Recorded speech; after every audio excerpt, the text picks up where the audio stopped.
What's up, everybody? It's your boy Adam back at you once again. It is #rebound. It's day 46 down here in Houston, Texas. Day 46 of getting off my butt and trying to put my life back together. And I got a lot of random stuff to talk about today, and I'm just going to jump right into it. In fact, the first thing that I'm going to talk about today is I was a little bit perplexed about how I wanted to record the video for today. I like this background setup that you see. I'm sitting at the desk that I have set up as a temporary permanent space to work. I'm sitting at that desk right now, right in front of my computer, right in front of a couple of computer screens, and this is where the magic happens. This is where I set up on a regular basis to do my daily routine and my work when I'm sitting in front of a computer. And it's very convenient to record these videos from that spot. And I like the background. I like, it just looks like a nice, a nice YouTube semi-professional background, and like a lot of people do on YouTube. And so I was a little bit perplexed today, because if I started recording these videos when I wanted to earlier today, there was going to be a lot of background noise, people talking downstairs, opening and closing doors. There's motion detectors that go off as people are walking around outside. There's security system things and beeping and buzzing and all that kind of stuff going on, and that would all be in the background. And so, doing it in the bedroom where I'm sleeping while I'm here has its own set of challenges. There's a giant, I think it's like a California king-size bed. It's huge. This bed is like as big. There are people living in this world who have bedrooms that are smaller. In fact, there's people in New York City right now who have apartments that are smaller than the bed that I'm sleeping on in this bedroom. It's freaking awesome. But it makes it very hard to fit a chair or a desk or any kind of anything else in this room, because the bed takes up 90% of this bedroom. And so as awesome as it is, it's very comfortable to sleep there at night, but contemplating how I'm going to record today's video or videos in the future in a private space without people around me, without me intruding on everybody else's space, making noise and all of that, but also not having a lot of background noise to deal with while I'm trying to do this. I decided to just kind of stop and take a break. It wasn't stressing me out in the sense of stress.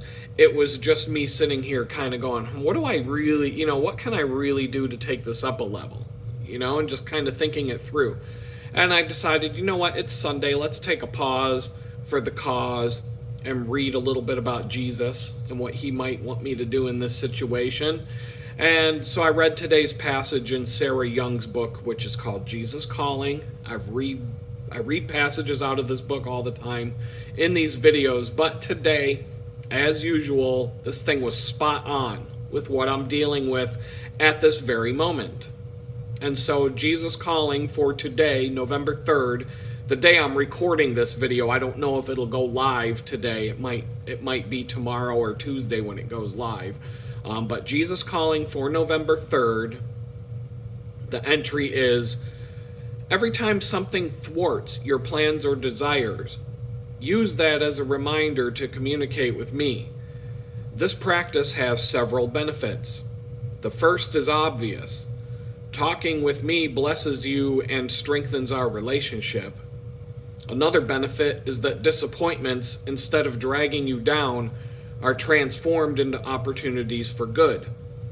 This transformation removes the sting from difficult circumstances, making it possible to be joyful in the midst of adversity. Begin by practicing this discipline in all the little disappointments of daily life. It is often these minor setbacks that draw you away from my presence. When you reframe setbacks as opportunities, you find that you gain much more than you have lost. It is only after much training that you can accept major losses in this positive way. but it is possible to attain the perspective of the Apostle Paul, who wrote, "Compared to the surpassing greatness of knowing Jesus Christ, I consider everything I once treasured to be as insignificant as rubbish." And so, yeah, what I'm dealing with today, it beats the living crap out of being homeless in Jamestown, New York, but in every sense of the word. You know, trying to find a regular, consistent space to record these videos with a decent background, and where I can do it at any time without being interrupted or interrupting anybody else's day. You know, calling it it's very much a minor disappointment, and in fact, I would say the word disappointment is too strong of a term for this. But just like the passage claims, if you reframe that setback as an opportunity, you might gain more than you're losing. And so I took the opportunity about half an hour ago to figure something out that'll work in a more permanent, temporary situation, because this whole situation of me living here is permanent. It's not temporary. The whole situation of me living here is temporary and not permanent. And I have a folding compact desk, and I measured it out. I can place it in the closet of this bedroom. And when I want to record a video or do something like that, it will give me a nice space and a decent backdrop to do these videos whenever I want. It could be, you know, if everybody's in the house, they're all sitting out in the living room doing their thing, I can do it at this desk. In fact, I could take private phone calls at that little desk. I could basically open up the closet doors and pop open a folding chair and have a private space to take some phone calls, set up a little laptop there. If I know I'm going to be making noise or vice versa, don't want to be interrupted, etc., I can do it that way. But it'll do the job, and it will also double as a space for me to lay out clothing for the week. I like to gather all of the clothing that I need for 5 or 6 shifts at the bakery all at once, and just fold it, roll it up the way that I pack it in the backpack, and just have it all boom, boom, boom, boom, boom, day 1, 2, 3, 4, 5, so then it's ready to just grab and go. Each night as I'm preparing to go, you know, cycle to the bakery at 6:30 in the morning, it's nice to be able to just grab the stuff I need, bang, bang, bang, and be done with it. I keep a checklist, a handy checklist for everything that I'm going to pack in my backpack. And I just go through that checklist, boom, boom, boom, boom, boom, boom, boom, and make sure that I have everything in the backpack the night before morning shift, or at the bare minimum, the morning of an afternoon shift, depending on how much time I have between one shift and the next.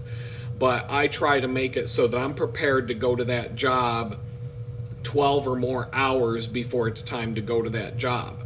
And I have a little checklist that I follow. I'm a big fan of checklists for everything that you need to remember, especially repetitive things like that, because that's the easiest way to make sure that you don't forget things. You know, I don't want to get to my job and then realize that I left my hat that I'm supposed to wear at home. And it's not going to be a huge issue, because I can probably just grab one out of a box and use it and have an extra hat at that point. But why bother? You know, why bother going through that when a simple checklist will make me make sure that I have what I need? And so, ironically, the Lord, He heard my prayers about this, even this stupid situation of where do I record today's video? He listened to me, because as soon as I figured out what I was going to do with this temporary permanent desk situation in the closet, I had it all figured out and figured out what I was going to do for today. And as soon as I was about to start setting up that space, my friend and his family all decided that they needed to run out of the house and go do errands for a couple hours. And now I have the house to myself for a long enough period of time to record today's video without any distractions. And on top of that, I have a solution for the future videos, phone calls, and things like that I'm going to set up at some point today. And, you know, it'll go from there. I'm definitely doing the homework to find my own place. I spend some time in a span of 3 days. I'm doing at least 2 little searches and bookmarking things and just making notes of what's available and where and how much it'll cost and all of that stuff. And so I have a good idea of what's available, how much it's going to cost, where I need to be able to do it. Technically, I could probably move out next week if I really had to or felt like I had to. But I'm constantly saying in these videos that I'm playing the long game. Not too long, but I would rather find the right place than to find the wrong place really fast. And I do hope that God jumps in and provides me with the solution that He wants me to have when it's time for me to have it. But I'm doing the homework, and I want to know what's available and where and how much it costs and the other factors in terms of distance to this. If I try to stay within 10 miles of my temporary part-time job right now, that's a factor. That's a factor in terms of what's available, what the prices are. This is a nicer area of Houston, so everything's more expensive. It's harder to find an inexpensive place. There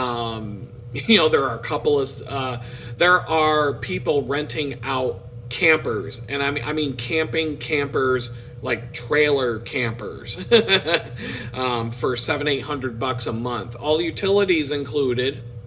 And I cannot imagine that the screening process is extremely rough for a situation like that. So if I really wanted to, I could move into someone's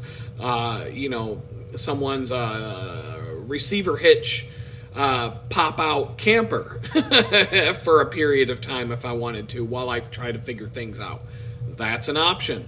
But if I wanted to go down to the beach in Galveston, there are apartments and small houses available for a decent price down in Galveston on the beach or very close to the beach, walking distance to the beach. But in that situation, I would have to go find a new part-time job to help pay for all of that, because it's so far away from where I am right now that it's not really an option. So I'm weighing all these different factors and trying to figure things out. And, I'm just hoping that God puts me in the right frame of mind. If I could find a better paying part-time job or a really good paying full-time job, even if it's not in my line of work, or even pick up a couple of new clients for Hard Rock Brand, something that I'm going to talk about here later on in this video, that'll change the whole dynamic of what I can afford and where. So I'm trying not to make any sudden moves unless I'm forced to do so, and just bide my time, save up some money, and just put myself in a better situation and wait for what God wants me to do. Because honestly, God has been coming through one time after the next, after the next, after the next, and just putting me in the place I need to be and giving me what I need the whole time. So I'm just, I'm definitely not as worried about things in life as I was a month and a half ago. I'm definitely in a better frame of mind, and I'm just going to go through that. And so I am going to go back to doing the regular plugs for this show, because I used a little bit of copyrighted music in the intro of this show, and I'm going to use a couple of copyrighted clips here and there, and I'm going to balance out using royalty-free music, copyrighted music, etc. YouTube Studio has a tool that lets me see the implications of what happens if I drop this artist's track into a video. So last week's video, there was you could hear music coming out of my bicycle speaker, and YouTube tells me that I have to share the revenue from my video with that artist because his music is in my video. Even though it's in the background of the video, their tools, if I was in a store shooting a video and there was music playing in the background on the speaker, I would have to either share revenue with that artist or demonetize my video so that I'm not making any money off of it, or I would get a copyright strike and have my video taken down. So according to YouTube Studio, I should be able to post this video non-monetized without demonetized without monetizing the video if I want to use a few things here and there, like some music. And so I need to make money off of these videos. I need to turn this into a revenue stream, or rather more accurately keep YouTube as a revenue stream, even if I'm not making money off of certain videos.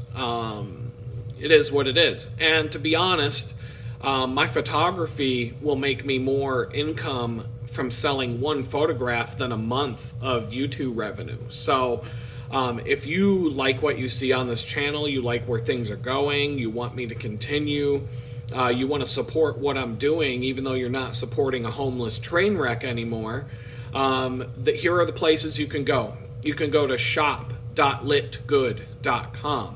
And that is my photography store on Etsy. You can buy my photography. I have photography available. It all has free shipping now. Anything you want to buy, I'm doing free shipping now. The prices for photographs range from $35 for a smaller print up to $2,000 for a large wall size print on a sheet of metal that comes ready to hang. So everything in between. It's a little daunting for me to maintain the level of selection that I have in terms of the sizes available for every photograph, but I try to offer lots of different sizes for you to pick from, to not only help you match your price point that you're willing to pay or that you have a budget for to hang some art in your house, but to also provide lots of different options so that you can make it work with your space. I don't want to sell a photograph that doesn't fit in a certain aspect ratio, but I try out the different aspect ratios with all of my photos. And whatever aspect ratios work that I think looks good, I'll offer that for sale in a bunch of different sizes and print options. And I'm going to continue to increase those options. And I'm also going to do things like sell 3-packs and different things like that. So if you want to get a good deal on a set of photos right now, you can go to bigdeal.litgood.com. I was running a special for the email list a little while ago, and that didn't really go too well. My mailing list really isn't that big.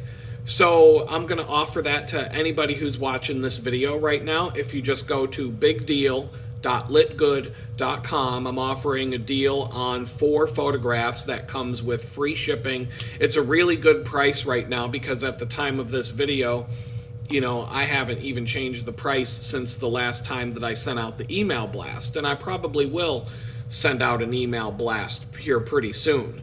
But you can get 4 decent sized, either small or medium sized prints to hang on your wall for the, free shipping plus a discount over what they would cost on the store right now. And my photography is always going to be showcased at litgood.com. And you can go there and you can see all of my photography. I'm just going to keep posting and posting. I'm actually in the process of putting up a new website here, a better website.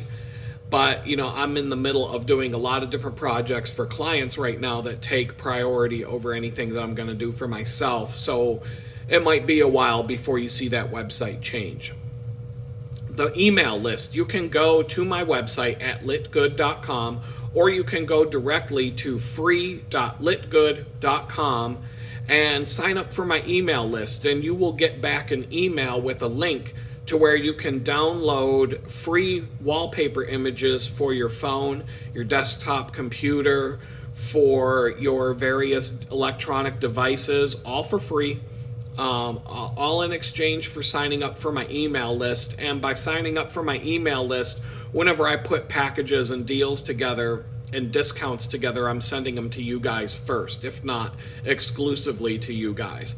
So that's worth signing up for. And believe me, I have sent 2 emails out to that list in the last 3 months. I don't really plan on having the time or space, or I just don't have the time to send out more than an email every few months. So you're not going to get blasted. You know, I just signed up with Amazon recently after not being able to recover my old Amazon account that I had before I was arrested. I signed up for a brand new Amazon account. I get like 8 emails a day from these guys. Oh, you might be interested in this, or oh, we saw you looked at this. Do you want to look at it again? And like all these crazy emails, like 8 times a day from them. No, I don't got time to be blasting out 8 emails a day to you guys. You're going to get one every 3 months, one a month at the most, and that's if I'm putting some time into it. So once again, it's free.litgood.com. You're going to get more from that than you're going to get spammed because of it. That's for sure. And on YouTube here, if you look below the video, if you're watching on a mobile device, or if you go to the shop tab, if you're on a desktop computer, you can see all of the same photos that I have for sale on Etsy are also available through YouTube. You click on a photo that you're interested in, and it takes you to a different storefront. But all of the pricing, it's all free shipping. Everything's the same whether you buy it on Etsy or whether you buy it through this platform called Fourth Wall. Etsy does not integrate with YouTube as of yet, so I set up a separate store, and as a prepper, you know, they say 1 is none, 2 is 1, so now I have 2 online shops. If Etsy were to shut me down, I still have a shop. If Fourth Wall decided to shut me down, I still have a shop. And once again, even though I'm not a homeless train wreck anymore, there are YouTube channels where, you know, there's one in particular that I'm thinking of right now where the guy drives around in a McLaren, or he had an Audi R8, he has BMWs. I mean, he's got, it's partly, part of his channel is talking about expensive cars that he owns and drives. And he takes donations. He has a donation link. He has a digital chicken bucket just like me. And so I'm just going to leave it up there. If you support what I'm doing, you don't want to go through the hassle of buying a photograph, or in some cases, people just put money in the digital chicken bucket because they wanted to see me get 100% of the funds. Even though I would like to sell my photography and have that hanging up in people's homes, if you're interested in supporting this show, but you just want to make sure that close to 100% of the funds goes to the creator, that link is donate.litgood.com. The digital chicken bucket is still in effect. I'm just going to leave it up, and I'll put it in with the regular plugs. You can also find me on Rumble and TikTok, Instagram, Twitter. All the choicest memes right now are on X/Twitter, whatever we're calling it now. I'm just going to start calling it X from now on, but, you know, you can't just change the name like that and have people stop using the old name. It just doesn't work, Elon. I don't like the new name. I think it's dumb.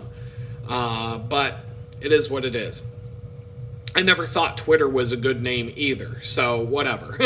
I'm also on Facebook, Pinterest. I'm on some other platforms I can't even think of right now. And you can also find me in my professional life on LinkedIn. I think I'll put my LinkedIn profile in the show notes along with the other plugs and the other URLs. They'll be down in the description below. I'm also working on building my new business, Hard Rock Brand. And I don't even have a website to show for myself, and I have I'm working on 4 projects that I'm getting paid for, 1 side project that I'm not. I'm doing it as a favor for someone I think is cool and needs a little bit of help. I have a prospect. I'll talk about it later in the show, but I'm working on a quote for another digital marketing website and possibly on-site photography job that'll involve a little bit of travel, and that could be fun. And I'm also now an Amazon affiliate, where I have some links down in the description below related to bicycle commuting and all of the different options, all of the different products that I use on my bicycle and pack in my backpack right now. Anything that I use currently that's available on Amazon, I have a link to that. I am going to do some product reviews on all of that stuff, good and bad. There's a few things on the list that I haven't used, so I really can't review it yet. Some emergency toolkit kind of things that I just, so I'll start with the things that I use a lot and can really speak about a lot. And when it comes time to, when I get the proper flat tire that I have to pull out this mini pump that I'm using right now, I'll tell you how good it is. Let's see, and I had to buy all of this stuff from scratch because my previous bicycle kit didn't make it. It's who knows where all of that stuff ended up after I got arrested. It's scattered to the wind at this point. And so those are the plugs. I think that covers everything. If you click on an Amazon affiliate link and go look at the product that's in the description of the video below, and then you say later on, a week later, you go and buy something from Amazon, I'll get a little bit of a commission for the purchase that you make. So if you click on the mini bicycle pump that's listed below, you go to Amazon, you check it out. Oh, that's kind of neat. I could use one of those. Maybe I want to buy a different one. Maybe I don't want this one. Maybe this one's too expensive, whatever. And then you go and you buy soap on Amazon 5 or 6 days later, or some groceries, or a tool that you need, or some jeans, or whatever you buy. I'm pretty sure the way that the Amazon affiliate stuff works is that I'll still get a commission from anything that you buy after I sent you to Amazon.com through one of my affiliate links. And so I'm not getting paid by any of these things that I'm reviewing or listing to be a sponsor, quote unquote. I might sign up for some other affiliate links like OLIGHT, the flashlight brand that I like. I have at least 1, 2, 3, 4. I have at least 4 flashlights and have had more from OLIGHT. They also have an affiliate program. I might do some reviews on those and use some affiliate links to OLIGHT. A lot of preparedness YouTube channels have an OLIGHT episode almost every month where they plug an OLIGHT flashlight, do a review, and then send people with their affiliate link to the OLIGHT website. I like their products. I use them. They're rugged. I have multiple OLIGHTs in my collection of flashlights. Had more than that before I was arrested. I dig them. But I also have OLIGHT links to Amazon in the Amazon affiliate links that are part of this video. So check that out sometime. Now I'm half an hour into the video, and I've got a lot to talk about today. We went over Jesus Calling and all of that kind of stuff, and we just did the plugs. And now I'm going to talk about, this is the What Are You Up To Lately channel. And so the bakery job is a big part of my life right now. Not just the hours that I spend working there, but the hours that it takes throughout the course of a week to prepare for the job, pack what I need to take with me from one day to the next, configure my bicycle for night riding and for day riding, and some other things. I'm just going to talk about some pros and cons to having a low-paying part-time job. The pros, right off the bat, I have some extra money coming in. Every 2 weeks, I'm getting a regular paycheck. That helps me put groceries on the table, contribute to the groceries in the house here that I'm living at with, my friend and his family. It helps me pay for things on Amazon that I've needed for my bicycle. I got my bicycle kit all squared away, and all of the money that I spent on Amazon preparing my, getting everything I need for cycling, everything that I need in that respect, groceries, etc.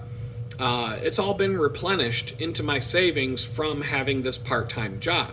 And so I haven't had to dip into my savings from my freelance work a whole lot. I did when I first arrived here, but that has slowed down. My expenses from September to October dropped to about half, because September was an expensive month when it came to this move and some other things, and having to pay off a fine and rent a car and drive across the country and everything else, my expenses went down to about half. And I'm expecting that if that trend continues, my expenses for November should be about half as much as they were for October, because I'm not buying as much stuff. I don't need a lot of stuff now. I've pretty much got what I need. But anyway, so that's a really good aspect of the job. Just having every 2 weeks I'm getting some funds put back in, paying for the basic necessities of what I need right now. And, you know, the job is helping keep the probation officer happy for now, as long as I can keep working an average of 30 hours a week. And if I can't, then I'm going to need to look into some other options, and I'm kind of on the knife's edge with that right now, because as one of the cons is that it's a part-time job, and so they cut my hours down to about 23 to 25 for this week and next week, mainly because business slowed way down for Halloween. You know, all these kids are running around with giant bags of candy. Mom and Dad don't want to take them to the cookie store anymore and get them big giant cookies to go with the big bag of candy. It makes sense, but it sucks for me right now. So if things continue in that trend, I may have to look for another part-time job, a replacement part-time job. And, you know, unless the probation officer allows me to start counting the 20 to 40 hours a week I'm spending on client projects toward my required 30 hours a week, that might have to be something I do.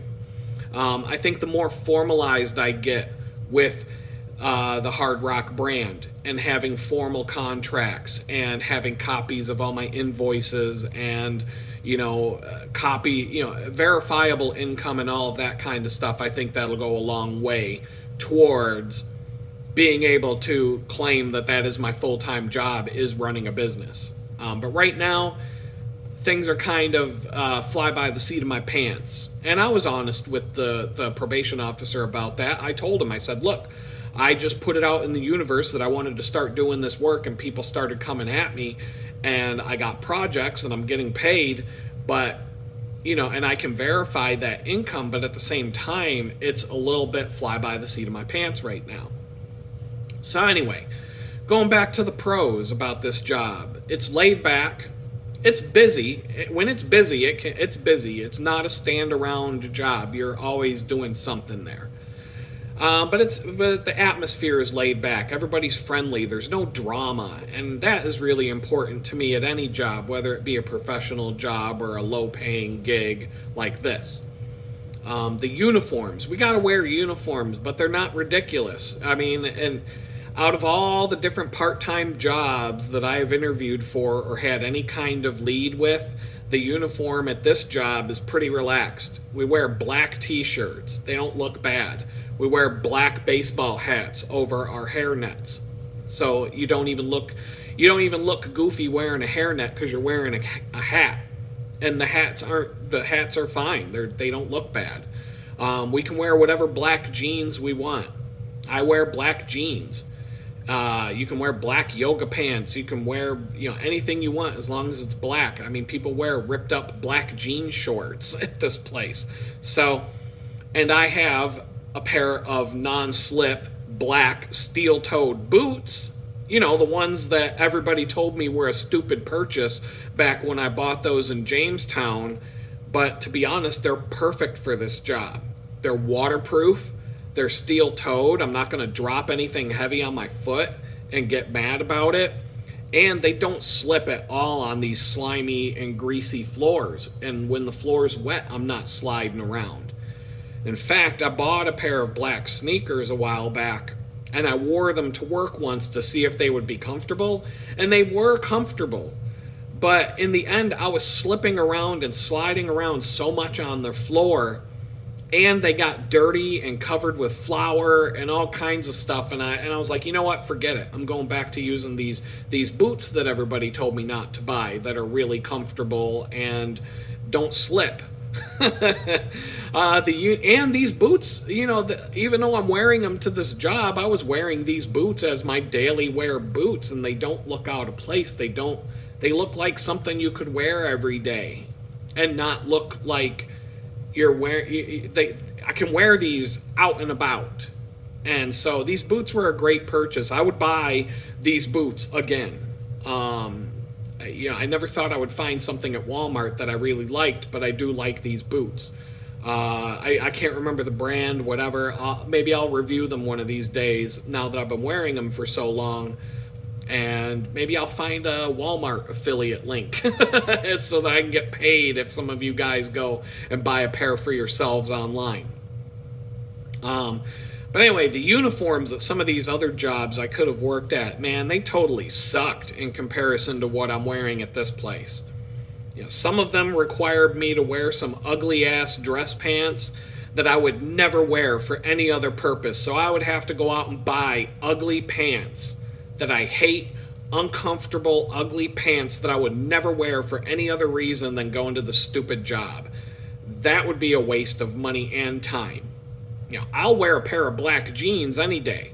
And they're stone-washed black jeans. They look nice. I'll wear these black jeans until they wear out. I'll wear them in public. I'll wear them out on a date. I don't care.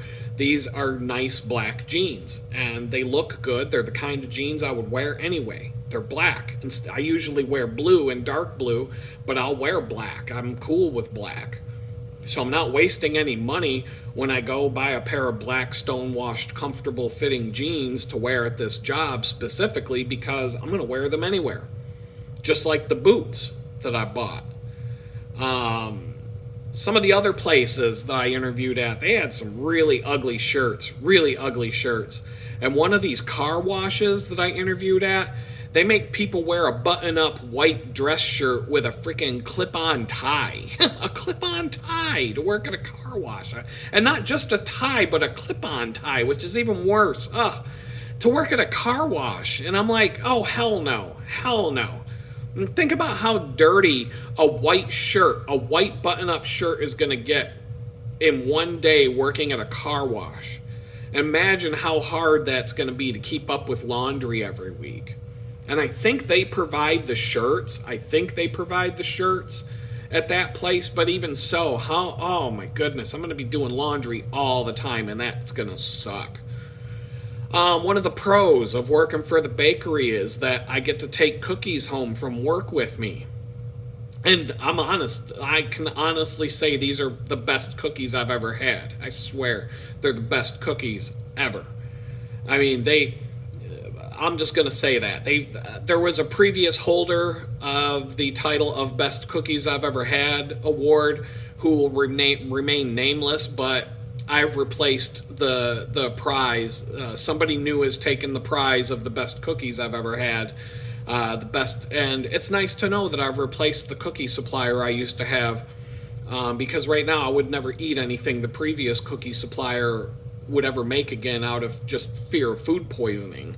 So I get to take cookies home from work. But, one of the cons of this situation is that I get to take cookies home from work. And even though I'm cycling to and from this job, the calories that I burn in one trip to and from work is the equivalent of eating just one of these giant cookies. And that's on the low end of these cookies. The lower calorie cookies they sell are around 750 calories per cookie. But I mean, these are like 4-inch wide by 1/4-inch thick hockey puck size cookies. These are huge, huge cookies. So my weight chart has flatlined. And my app says that I might hit my weight loss goal to be down to 200 pounds sometime in the year 2035 is what it's telling me. So I got a ways to go. If I could find a job that's a little farther away, like say in the 10-mile range to and from instead of 5, so that I'm cycling about 20 miles per shift, and combined with a job where I'm not eating 1,000-calorie cookie on a regular basis, I'd probably see my weight drop pretty significantly in a very short period of time. But for now, I think the best I can do is to just continue my cycling fitness improvements, but my weight's just going to stay where it is. I'm not getting any fatter, but I'm not getting any thinner. It's just the way it is right now. And the last time I brought home 2 big boxes of cookies, ants showed up and swarmed the boxes within 12 hours of the boxes being out on the countertop. The ants of Texas really like these cookies just as much as I do, and they came crawling. They came crawling. We had to toss both of these boxes out the next day, and it sucked. Because had we bought these boxes, it sucked. It sucked bad enough as it was, but if we had bought these 2 boxes of cookies from this place, this would have been tragic, because these cookies are really, really expensive at this place, and having to throw away 2 boxes of cookies from this place because of ants, that would have been like watching your 401k drop by 50% thanks to Joe Biden and Bidenomics. It would been, basically it would feel the same having to throw away 2 boxes of those cookies. So from now on, when I come home with a box of cookies, that's going straight to the freezer where they will stay fresh for weeks. Pastries and bread and cookies and donuts and things like that, typically, depending on what's in them and depending on things, you can keep that stuff in your freezer for up to 3 months in a lot of cases. And when you thaw it out, it's going to be almost as fresh as when you bought it in the first place. Keeping things like that in the refrigerator is a big mistake. It will dry everything out. It won't last more than a day or 2 without being skunk. You know, my parents used to keep bread in the fridge, and I'm like, man, it's so stupid. You're supposed to keep bread out, either in the pantry where it's dark, but sometimes good bread is supposed to grow mold within a day or 2 of being out. So if you have good bread, freeze it, portion it out into portions that you can thaw out and use within the period of time that you need to use it. You can keep bread in the freezer for 3 months and it's going to be fine. If you do keep it in the freezer for 3 months and pull it out to thaw, it might not be 100%. It's never going to be as fresh as the day you bought it. But the freezer's the best bet. It's the way to go with stuff like that. Cookies, these cookies especially, they come out great. You pull them out of the freezer, you put them in the microwave for 10 seconds, bam, you got a warm cookie. It almost tastes just like it came out of the oven at the cookie joint. So another pro of working at this place, they have a very, very, very flexible schedule. It's mostly college-age kids who can only work certain days and hours per week, so they're all over the place with their schedule. And they use some apps that make it very easy for me to list out which days I don't want to work if I wanted to do so. But right now, I'm just keeping my availability completely wide open because I'm trying to get the 30 hours a week that I'm required to work for probation to keep them off my back. So I'm not trying to introduce anything that's going to get me less hours. That they're already giving me less hours because of the Halloween slump. You know, all you kids, hurry up and eat your candy so you can go back to eating giant cookies because this guy needs to get some hours. That's all I'm going to say. It's nice to know that, but it's nice to know that I could request to always have Mondays off. Or some other random day each week that I could always have as a day off. I could say, I don't want to work evenings, I don't want to work mornings, whatever, and they'll try to accommodate you if you put that in the app.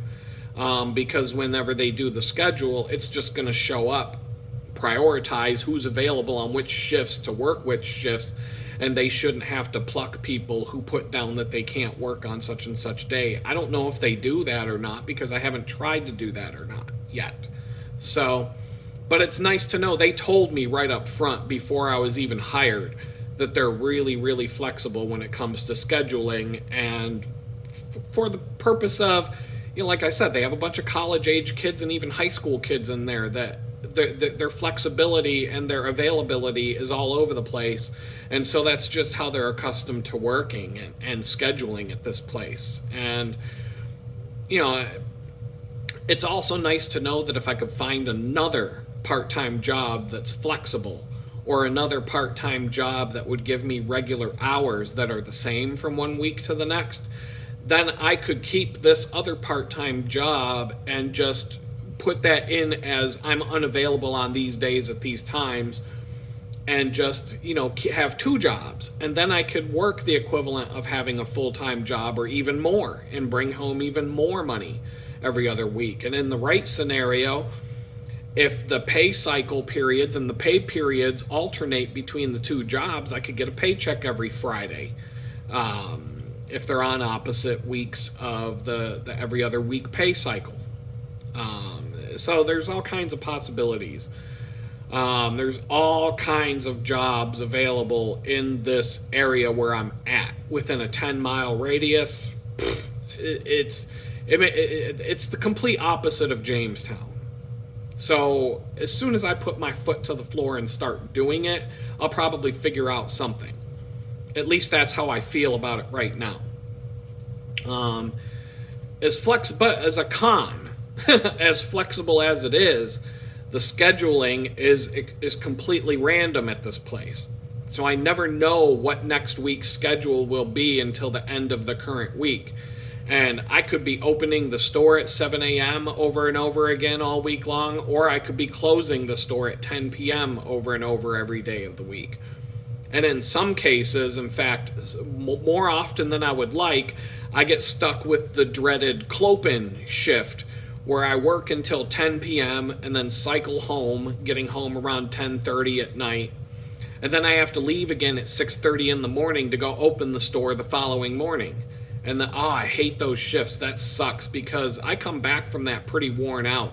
And it's hard to work on my client projects when I'm that worn out after doing a clopin. So forget about it. That would be nice if I could find another part-time job. But if I do find another part-time job, it could be difficult to juggle them both along with everything else that I'm doing.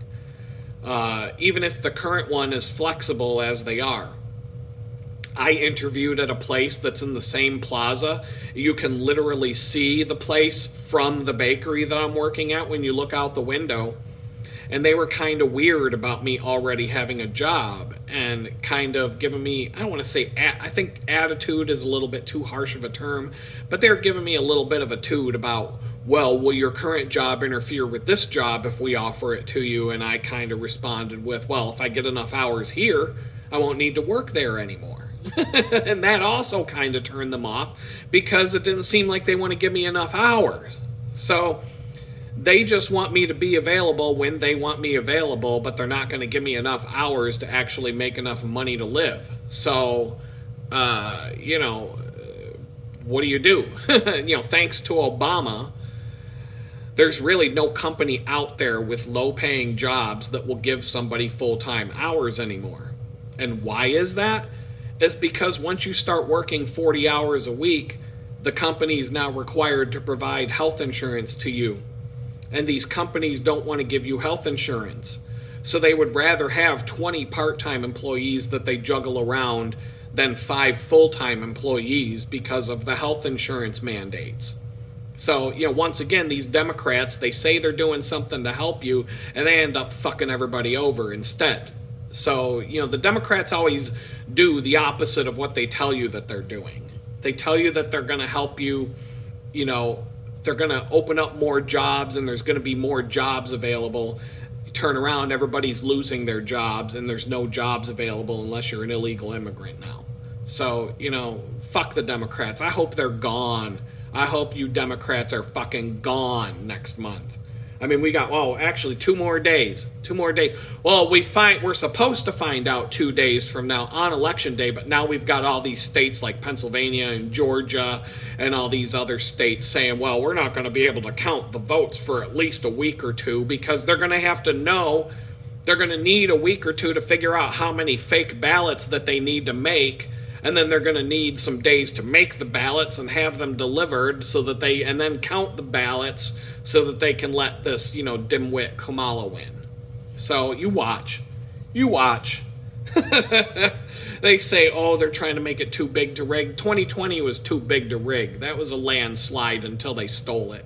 So, yeah, we'll see what fucking happens this time. In fact, I've been saying all along that I won't vote again, but I'm so angry about this bullshit in this country right now that I would vote. I would vote on Tuesday. But I'm a convicted felon living in the state of Texas. I'm not allowed to vote. So, oh well, I can talk about it and I can do, I can post memes on Twitter and I can contribute to the party, but I can't go pull the lever. So, sorry guys, but I actually would go vote. And y'all know who I'm voting for if I did, so we don't even have to talk about that anymore. But anyway, another thing about the job.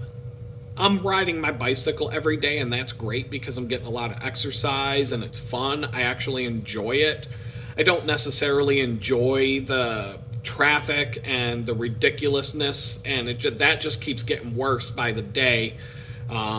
They've got this road all torn up, and I think that's just going to be, it is what it is. There's no other way to go to get there where I can kind of avoid a section of this road, but I can't avoid the road, unfortunately. So, but one thing that kind of sucks about the job is having to lock up the bicycle outside.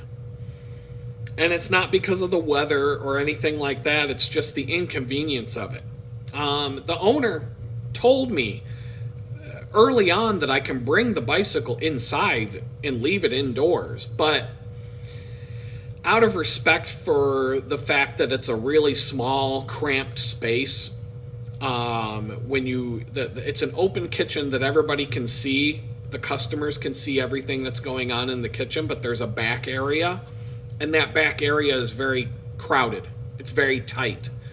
There's just not a lot of space. And so if I bring a bicycle in there and I leave it in that space, it could just get in the way.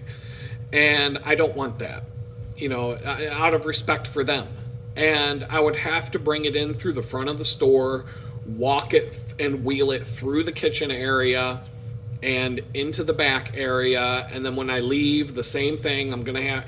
I don't want to have to do that. I don't want to have to weave around the customers and weave around the people that are trying to work in the kitchen, trying to roll a bicycle to the back of the store and, leave it in a place. I'm going to have to leave it in a place where it gets in people's way because there just is nowhere else to put it. So even though I was told I can do it, I'm just not. And so that's kind of an inconvenience because... it would be nice to be able to take my bicycle inside and just leave it. It would save me about 10 to 20 minutes every time I work from having to install and uninstall things and reinstall and uninstall things like the speakers, the lights, the trip computer, basically anything that somebody could just walk by and detach from my bicycle without having a tool and just pop it off, put it in their pocket and walk away. I have to take those things off the bike when I lock it up. And then when I leave to go home, if it's at night, if I'm closing and it's at night, I have to put all the lights back on the bike. And it takes about 10 minutes to outfit the bike for a night ride after I've already worked and after I've already changed into my cycling clothes from my work clothes. Then I got to go outside, unlock the bike, put the bike lock away, put on all the lights, turn on all the lights, do all the things. You're looking at like 15, 20 minutes there. And so it would be nice to just have a spot where I can wheel the bicycle somewhere, boom, leave it sitting, not have to mess with it, not have to take things on and off. And then when it's time to go home, I just hop on the bike, click, click, gone. Click my shoes into the pedals and go. Boom, done. So that's something that I'm thinking about when I consider, could I go work somewhere else? There's a bicycle shop that I'm trying to get into, maybe as a part-time mechanic. That would be perfect because I could absolutely bring my bicycle into the shop and just leave it there. And in fact, and then I have access to all the tools, the work stand and everything else, so that when I'm not on the clock and I need to fix something on my bike, boom, boom, boom, it's done. Everything I need is right there in front of me. And it's all organized and laid out. I mean, that would be the perfect job right now. So speaking of bicycles, it's Sunday, and once again, it's bicycle maintenance day. I have to replace my derailleur pulleys. I have to tighten the cones in my rear wheel. The last time I worked on my bicycle last weekend, when I took the rear wheel off and I took the cassette off to clean it, the cones, the special nuts and bolts on your axle that hold the bearings in place on your rear hub, the axle was a little bit loose. And when I bought some cone wrenches, but they weren't the right size. The size that I needed in the set that I bought was missing. Not because it came missing, but because the set didn't include it. And so I had to send those back. It was an Amazon return. But because of that, I had no way to adjust the cones. And I found out that the cones and the nut, the lock nut, were finger tight. I could loosen and tighten them with my fingers. I didn't need a wrench. And I'm like, oh, that's not good at all to be rolling around town like that. And so for the short riding that I'm doing, when everything's all clamped together in your frame and your quick release is locked and everything's just kind of cinched up, I figure, why not? I can ride for another week like this and just, keep in mind if my rear wheel gets a little bit loose, it is what it is. But that's the kind of situation that could be catastrophic in the wrong situation. So new cone wrenches showed up this week. I've got what I need, and I'll be able to make that nice and tight. And I might even be able to film some of that. If not, it is what it is. I got to replace my front tire with a brand new tire. I just didn't have time to do it last week. Didn't want to. By the time I got through all the bicycle maintenance, I just didn't want to spend any more time on it. So I've also got to. I said I got to replace my derailleur pulleys. So let's see. Derailleur pulleys, tighten the cones, replace the front tire, and then I'm just going to re-wax the chain with this liquid chain wax that I've got. And then I'm going to go through the standard charging all the batteries, making sure all the lights are charged, the speakers are charged, and all of the things. And I might even go to the extent of replacing a battery in my cycle computer because I believe I have the battery that I need, and it's been flashing at me for a while. I could have... If I replace the battery, I'll be able to use the night light so that I can see it easier in the dark. And a coin-sized button cell battery in this cycling computer typically lasts anywhere from 3 to 5 years. And even when it starts flashing at you, this little indicator starts flashing saying you need to replace the battery, it'll do that for over a year before you actually have to replace the battery, and the thing completely blanks out and dies on you in the middle of a ride. So you're getting plenty of time. There's a little bit of a process that you got to go through, reprogramming everything to the wheel size and some other stuff. It doesn't take too long, but it's a bit of a pain, and so that's why I've been putting it off. Hard Rock brand. Like I said, I got another prospect that I've got to work on and a quote that I've got to work up that could turn into a fairly large website and digital marketing project / relationship, because I'm looking for long-term relationships with clients where I do work on an ongoing basis to help them improve their business and keep their website fresh and up to date. I'm not looking to build a website and then just walk away from someone and say, here you go. So I have to put in a couple of hours this week to have a meeting and present some things to a business here in Atlanta, Georgia. And that may require me to travel and do some photography and stuff like that if it all works out. So that's pretty cool. But I'm not going to speak too much about that right now. And in fact, I'm really busy working on 3 websites simultaneously, including a restaurant whose owner also does some podcasting and other side hustles. So I'm working on 2 websites for him, including printed materials for the restaurant, including some signage and some advertising and some new menu designs. So that's branching out into a bigger project than what it started out as, but that's fine. It's good. I'm also working on a website for a water treatment and installation company that's been in business, been very busy for over 40 years without a website. So imagine how busy they're going to get when they have a website. And all of these projects are coming along nicely, but I'm a bit clogged up in the workflow pipeline, and I'm putting in hours for each job regularly and having progress meetings each week. And if I can clear these off of my plate, I can build a website for Hard Rock brand and have my own website. You know, I can be the shoemaker who finally has a pair of shoes for himself. And I can do a few other websites for myself, including having my own photography website that's a little bit more robust and better than the one that I'm rocking right now. And speaking of websites and design, remember when well, you might not remember but if you've been watching these videos for a while, you may remember that a long time ago, years ago, I worked at 2 different banks, and this happened at each bank, where a group of 50 people got into a meeting together and started arguing for about 4 hours about whether a submit button on a form should be green or blue. Or in the case of the other bank, it was a choice between blue and orange. And in one of these instances, I was supposed to meet a friend for lunch that day.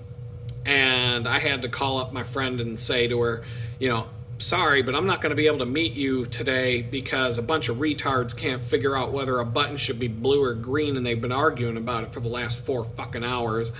And then as soon as I said that, a barrage of instant messages popped up on my computer screen saying, hey, Adam, was that you? Hey, Adam, you might want to hit mute on your phone next time you do that. And, you know, most of the people on my design team thought it was pretty hysterical, aside from the embarrassment that it caused during the meeting. But back then I used to get away with a lot more than what people can get away with now these days when it comes to off-the-cuff remarks and things like that. Because now we all know that we live in the times where everybody gets offended by everything. So, but was that $10,000 button a waste of money? I mean, it's a bank, so banks just make money out of thin air. If you know how the banking system works, $10,000 for a bank to decide what color a button should be is nothing. I mean, I'm building websites for clients for half of that price. Entire websites and marketing packages, but, you know, the bank will go and spend $10,000 on one button. You know, just keep that in perspective. But in this case, I would confirm that it was a waste of money for sure.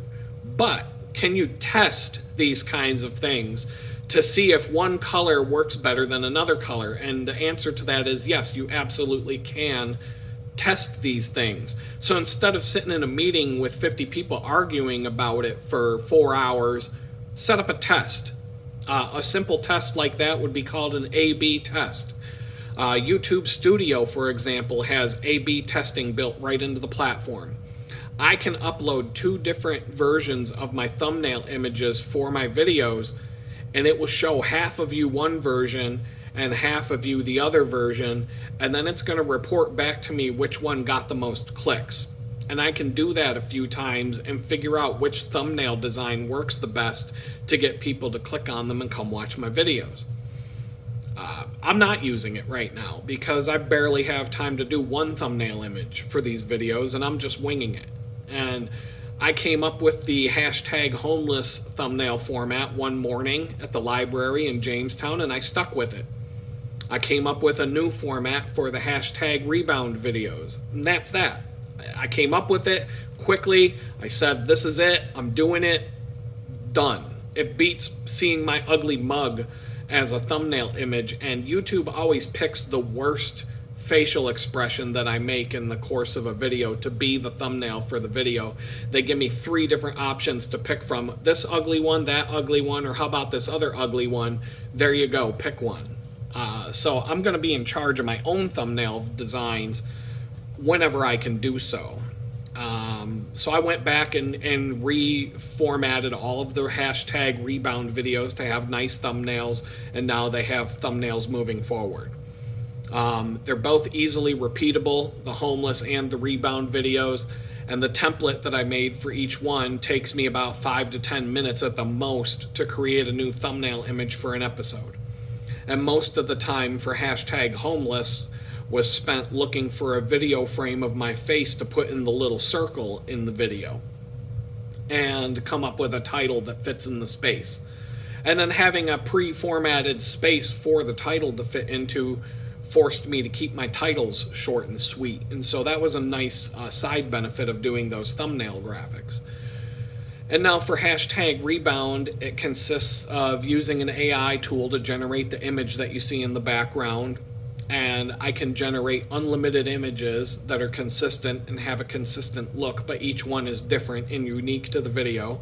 And then I have to come up with a title that fits in the space, and boom, I'm done. Got my thumbnail image. I did like 10 of them in the span of half an hour the other day and added them to all the videos that currently existed there just to keep my channel looking consistent and nicely formatted. So, but speaking of Google and A/B testing and testing whether a button should be green or blue or whatever, Google, the company that has unlimited money at their disposal, they did their own ridiculous experiment with the shade of blue for underlined hyperlinks in their platform. Yeah, you heard it right. Google once tested they once tested 41 different shades of blue for the underlined links in the search results to see which one people would click on more. You heard that right. Google tested 41 different shades of blue to see what people would click on the most as the underlined blue links in the search results. And their studies show that it helped increase the advertising revenue by $200 million when they did it. But, the amount of money that Google's making with advertising, $200 million was less than 1% of their total revenue. But in some way, shape, or form, they were able to prove, or at least, I feel like there could be other factors at play, but they were able to come up with a study and justify and somehow prove that ad revenue increased by $200 million because they chose the right shade of blue for underlined hyperlinks in search results, especially in their advertising-based search results. Google's advertising system is a pay-per-click system. So advertisers are paying for the actual clicks that they get on their ads and not the number of impressions that they're getting for their ads. Some internet advertising is based on the number of impressions. We'll show your ad to 20,000 people for this much money, but whether people click on it or not, we don't care. It's up to you. But we will guarantee that we will show this ad to this many people for this price, and whether they click on it or not, well, that's up to them. You're paying for it. Google's system works as a pay-per-click, so it's a bidding war. People bid on whether their ad will show up for a different search engine keyword phrase, and some of those keyword phrases get really ridiculous in terms of pricing. I was working for one company where the main search term for their business, people were paying $5 for a single click. But you only pay when people click on your ad. And so Google's ad system being a pay-per-click system, if by adjusting the color of the blue underlined link somehow made more people click on them, why? I don't know. But if for some reason more people clicked on the links because they changed the color blue, well, that's going to directly impact their revenue because users and customers are paying Google for the clicks and not for the impressions. So Google might show the ad to 100,000 people and 100 people click on it. The company's only paying for those 100 clicks. So yeah, in the right scenario, it could be beneficial to argue for hours on end over the color of a submit button or something else on a bank website or something like that. And for example, I could see a board meeting right now where a bunch of crooked banksters are sitting around on their fancy chairs around a glass top table saying to themselves, is there a color pattern that we can use on a customer's transaction list view in the banking website that would cause our customers to generate more overdraft fees every month? Because if we can generate each customer to have 2 overdraft fees every month because of our color schemes, then we're making all that extra money every month off of these suckers. I could see them doing that and spending the money and doing the research on something like that. And, you know, I am just as guilty sometimes of being nitpicky when it comes to design. Right now, I'm working on 3 different websites, and for each website and for each customer, I'm spending about 4 to 6 hours going through just the Google font library. Trying to use Google Fonts for these projects for a number of different reasons, but I'm going through the entire Google font library and going through a process of grabbing every font that could work and then going through a process of elimination to find the fonts that look the best. And it's taking about 4 to 6 hours per project to choose fonts. And even at the end of the day, when I do choose the fonts, I'm not 100% thrilled with the results. But choosing fonts for a client or a customer, if I worked at a big ad agency and this customer was paying 6 figures for some design work, for a logo design, collateral, to, you know, a complete logo and branding package, I might spend 40 hours just picking out fonts. Is that a gram? New card. What do you think? Whoa, very nice. Look at that. Picked them up from the printers yesterday.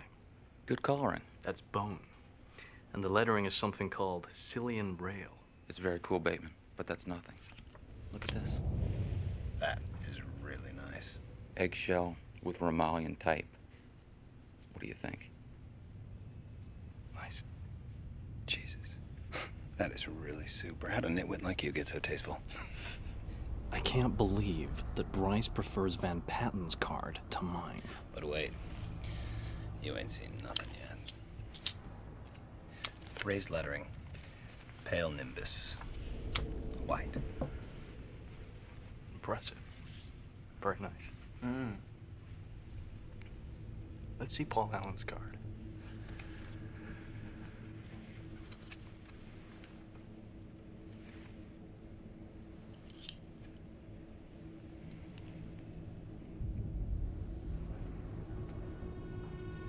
Look at that subtle off-white coloring. The tasteful thickness of it. Oh my God. It even has a watermark.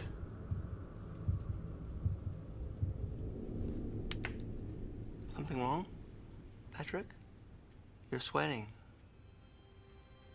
And looking for the perfect font for that customer. And there's a million different factors at play when it comes to picking out fonts. I mean, you know, I worked for one company. They had a really nice logo. Well, they had a really nice logo after I redesigned it for them. But the font that they used in their logo had rounded edges, and it was kind of corporate looking, but it also, I showed it in a meeting and I said, look, they were using this font for all of their copy and for all of their headlines and for everything. And I said, look, the logo looks good in the font, or the font looks good for the logo, but when you use it on all of your marketing material, you're a very serious company with very serious clients, and this is a very serious business, and your logo or your font looks like a bunch of bent hot dogs. That's what I said. I showed pictures of hot dogs being bent into the shapes of the letters, and I said, look, you take a bunch of bent hot dogs, it's the same as your font. It's not the right font to convey professionalism to the clients that you're trying to convey professionalism to. It works for the logo, but let's pick a complementary font. And we ended up going with Helvetica. Helvetica, the most basic sans serif font in the universe, the most popular sans serif font in the universe. But Helvetica is owned by Linotype Corporation, and they charge an arm and a leg for the license for you to be able to use Helvetica in your designs and for your company legally to have access to the entire set of Helvetica. There are about 40 different variants of Helvetica. There's thin, thick, bold, extra bold, black. There's italics of all the different versions. There's a condensed version where the letters are narrower. There's a wide version where all the letters are wider. There's over 40 different variants of the font Helvetica. And so I bought the whole package for this company, and the reason being is because we were using it for everything. And so by using Helvetica, it was a professional looking, easy to read font that spoke business to business, wasn't a bunch of bent hot dogs that looked like a comic book font, and it conveyed seriousness. And because of the fact that there were 40 different variants of that font, from super thin to extra bold and extra black to wide and skinny and everything else under the sun, you could use it for any purpose and come up with a nice design. Print collateral, websites, the marketing website, the software platform itself. It could be used everywhere cleanly and look good, and you had enough variants to work with to be flexible with all of your designs for all of those things. But the license to use Helvetica was about $5,000, and it's not even a permanent license. You have to renew that every so often. And then to use Helvetica for the website and web properties, there's this whole other licensing thing that you have to go through with them, and it costs thousands and thousands of dollars. In comparison, Google has a font called Roboto. It's almost identical to Helvetica. If you put Roboto and Helvetica side by side, you'd have a hard time figuring out which one was which, unless you were a font expert.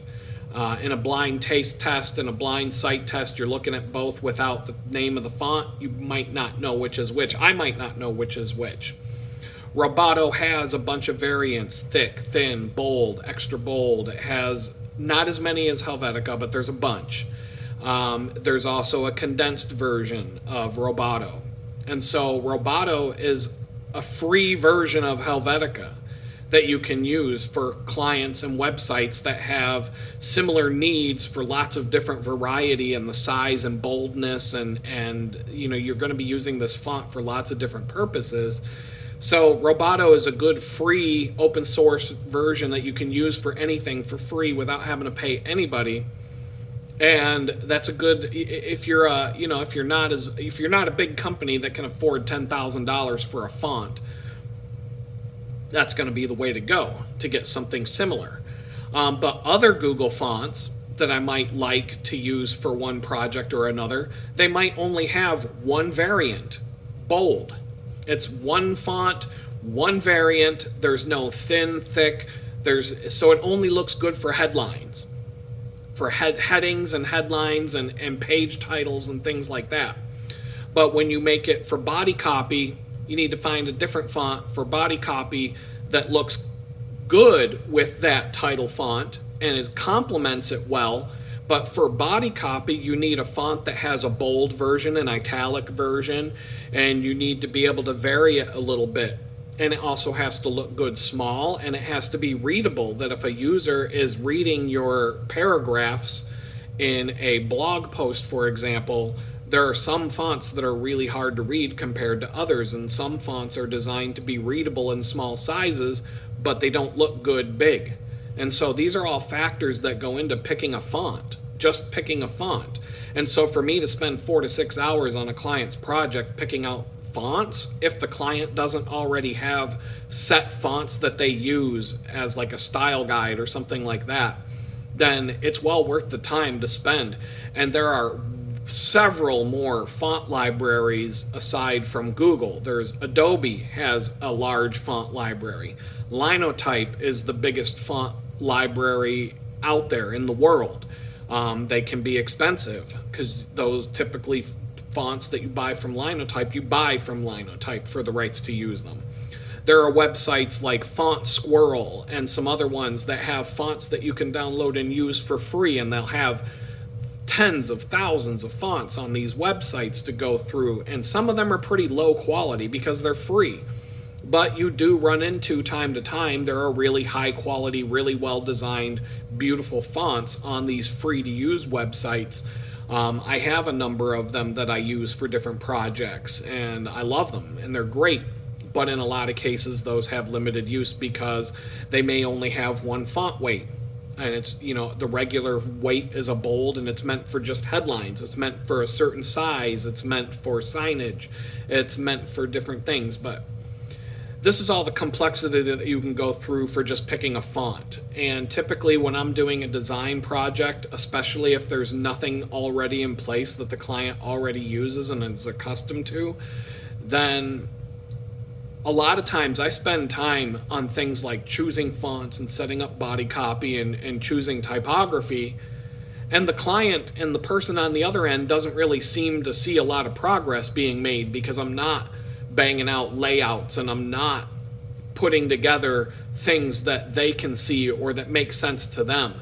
What I can show the client right now on one of these projects is 6 different screens with hundreds of fonts laid out with different phrases and text and different examples of how they work together and whatnot, because I'm just trying to figure out what fonts to use for that website.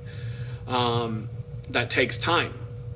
It's kind of like the reverse site. It's like a reverse way of design where if you design a 100-page document, you want to start, in my opinion, you want to start with what the body copy, if it's like an annual report for a company, I would start with the body copy design.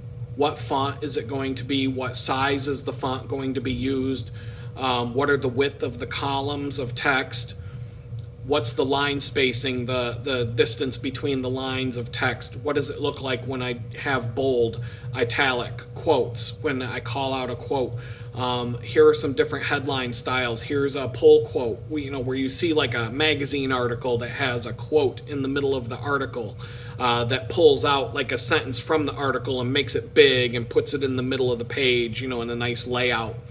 I want to pull some of those together, and I just want to play around with what does typography look like, because if typography is 80% of the design of the piece and it's a piece that's designed to be read, that's where most of the time should go in the design, not how is the layout, what photos are we putting and where are we putting the photos, and how is the page being blocked in and laid out and all that kind of stuff. That comes last, or that comes towards the end of the process.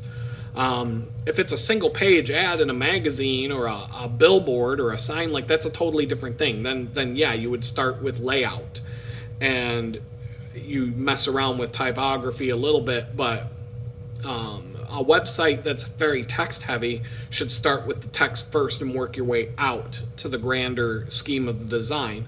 And I'm also working on the design in tandem with the fonts, but now that I'm getting into the nitty-gritty of tightening up the designs for these projects and making the designs using a tool called Figma to make the design look exactly like I want the website to look without having to write code to do it. Now I'm getting into the nitty-gritty of typography, and now I want my fonts and I want things to be clean and figured out, and so that when it comes time to code this thing, all I got to do is write code to match an exact design that I put together. So it's a process and it takes time, and I'm just kind of giving you some insight into the way us people think and why, in a situation like when I worked at a bank, why a group of people might sit around and argue for 4 hours about whether a button should be green or blue. Sometimes getting that particular is not a waste of time, but how you go about making those decisions can be a waste of time. If you're just going to sit around in a room of 50 people arguing about it without testing anything, then yeah, it's a waste of time. You could easily set up an A/B test where half the customers see the green button, half the customers see the blue button, and you could find some way to measure which one gets more clicks. And you could try to isolate other factors about why somebody might have clicked and why somebody else might not have clicked that had nothing to do with the color of the button, because the size of the button is a factor. There's a whole bunch of other factors at play that just saying that it's the color is not really going to give you an accurate readout. So those are the things that I had to talk about today.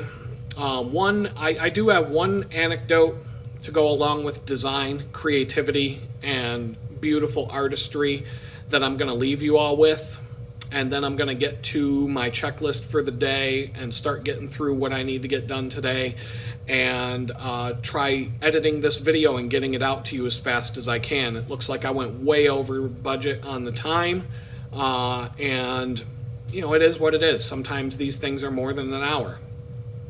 But anyway, there was a post that I saw on X that I thought was hysterical, and it talks about an artist bought an Andy Warhol drawing, just a basic drawing of Andy Warhol's, but because it was Andy Warhol, he paid $20,000 for this. And he made 999 high-quality forgeries of that art that he bought. He owned it. He made 999 forgeries of it. And then he shuffled them all together. And he sold each of the 1,000 drawings for $250 each. So if you pay your $250 for one of these drawings, you might get the original $20,000 Andy Warhol, but you never know.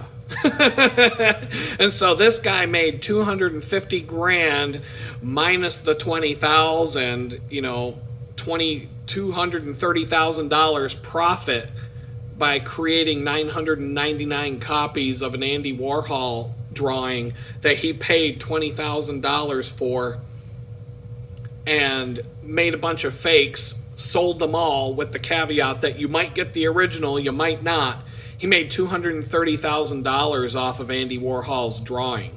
And I think that's really hilarious. The work is called Possibly Real Copies of Fairies by Andy Warhol. The artist's name is Mischief, MSCHF. The medium is ink on paper. It's a really stupid, bad drawing. Andy Warhol was not a good artist, but he's famous. And, you know, if you grew up, I lived in Pittsburgh for over 25 years. That's where Andy Warhol grew up. They have an Andy Warhol museum in Pittsburgh. He's a big deal in Pittsburgh, but I've always been like, I don't really like his work. I think it sucks. The museum has some cool stuff in it, and he did some cool things here and there, but overall, I think he was just an overrated douchebag, and he got famous for being a weirdo. Not because he was a good artist. And I also think that the CIA had something to do with that. The modern art movement in America during the 1960s, I think, was a ploy by the CIA to destroy art. But we don't got time for that right now. We're an hour and a half into this video, and I'm just going to end it. I'll make a note to talk about that in more detail one of these days.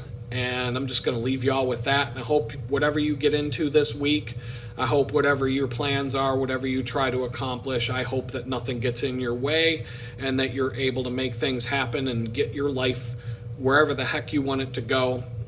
Because I'm going to be doing the same thing and working towards that goal myself. So with that, I'm out of here. Peace out.